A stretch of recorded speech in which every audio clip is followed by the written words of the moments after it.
Hello everyone, this is going to be a PHX2. No, actually, this is going to be a Groundlemming, Trippster, and Agjea production. They've taken the most overpowered, camouflage-oriented, sneaky cockroach tanks that you could possibly imagine. They actually do resemble ground lemmings in kind of a spiritual way. So what we have here is a platoon of 3 of Phoenix's not so finest. They're going to go over to the typical tank destroyer spot over here on this hill. They're going to try to get some easy kills. I might call your attention to this little dotted line. Gives you a good straight ruler edge to where they're going to hit. So they're looking for people transitioning these hills on the enemy team side to get into the city. And something very strange happens, you know, after Agjea gives away their presence by knocking over that huge fucking tree.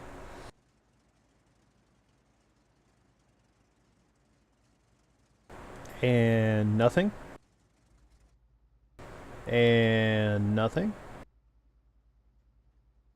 The artillery even proposes to put down some roots over there, and nothing. Oh, look, there's one of them, but he's on the other side of the houses. So much for those binoculars, huh, Trippster? So the boys get bored, and we're gonna pull back now. Notice this wonderful cockroach formation. Oh, Agjea takes one to the face. I wonder who spotted them. Because really, I mean, it doesn't look like there's anything that's close to them at all. Later in the game, we will see a French AMX scout tank come through the swampy bits, but so far, so good. And Agjea's still limping from that artillery smacking. So the boys are coming over here to the tracks, because pretty much everyone in town is in cover. And it doesn't look like we're going to be able to get any shots until we move over to the other side of the tracks. So the wolf pack of Cockroach E25s, with their ridiculous refire rate, are moving in. I want to bring up to you the very important point, despite my pure hatred of all lemmings and unfortunate tripsters and Agjea treemongers. They are being successful because they are all together as a team. Now, that doesn't mean they have to get married or anything, but it really does help to have 3 guns pointed in mostly the same direction. Alas, our brave adventurers found nothing to do over here. And even though Trippster's in denial and his friends are abandoning him, we're going back over to the city, apparently. This is kind of an important skill to talk about, because you really do have to have not just situational awareness, but you have to be able to admit, I'm not doing any good over here. I'm not getting shots. Sometimes it's not a good idea to pull a Drake, which is to charge straight in, screaming in Mongolian rage, and perhaps get yourself killed. Maybe you really just need to transition to another part of the map and wait a minute or two to see if you get shots. As we can see, Trippster's feeling a little unskillful today, so he's put some gold rounds on his tank right now. Ooh, we found a tank destroyer! We really don't like those ISU 122s. The 122 isn't for show. He actually has a magnificently large gun. This is something you should be very wary of.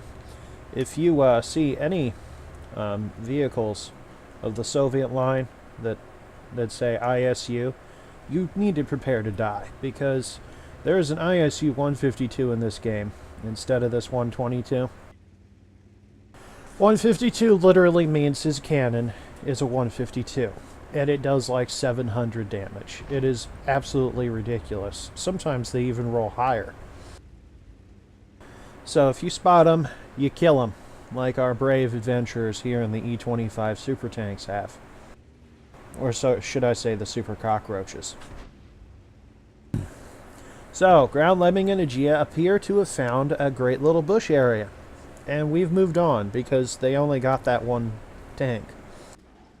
So, I know you're thinking to yourself, why the hell are we recording this? This is why. Our T-29 on the enemy team has decided, in his infinite wisdom, to come out and play. As you can see, there are 3 tanks here with about a 3-second reload, or 4, that are now pelting that poor bastard. And he dead. It took about 9 shells, maybe a little more, but he was dead in under 5 seconds. Or maybe a little more. Either way, he was stuck there once the first volley tracked him, so it doesn't matter. So Trippster here is taking some shots in the dark, because he thinks there's something here. Here's Johnny! I really just can't describe why this person would keep going. I mean, blatant stupidity mixed with the arrogance only a Russian tank driver can have. I mean, truly, some shells did bounce off of his tank, but if you keep driving into danger like that, it's just not good. I will point out, though, that the T-29 and the KV-13 didn't spot this particular E-25, Trippster, FSB. He's our executive officer here at Phoenix. I know, it's so sad. Apparently, the E-25 has some height challenge issues, but that doesn't stop us from tearing the bits and pieces off that A-44. And now Trippster's repositioning because he doesn't want to get killed. Agjea and Groundlemming are too stupid to reposition, apparently. So that's like tank number 6 now that's just driven straight into the open. And these guys are literally farming the kills. Well, mostly Groundlemming. So the guy's no longer spotted, but the brave adventurers are just shelling everything like it's a carpet bombing by E-25s. So the enemy only has 4 tanks left, one of which is not really a tank, but a gigantic Godzilla artillery. Here we go again. He's been spotted, and it was only a matter of time before someone bounced a shell through his armor and killed him. So, let's talk about why this happened. The enemy team didn't wait for any scouting to come through on this area where that tiger is. Right here. Somewhere along this hill a scout needed to poke. And they probably would have lit the E-25s. Instead, one KV-13 medium tank and one T-29 led the charge along the alpha line going from right to left. Or sorry, left to right. They did not have very much spotting, apparently. And despite seeing their friends killed viciously by the team of cockroaches here, our brave adventurers eviscerated those poor tanks in under 10 seconds or so. So, you have to think to yourself, why would you continue to come out of that town when you saw what happened? And really, the only conclusion that makes any sense is they were impatient little fuckers, and they didn't watch what happened to their teammates. They didn't zoom their map out. They just didn't pay attention.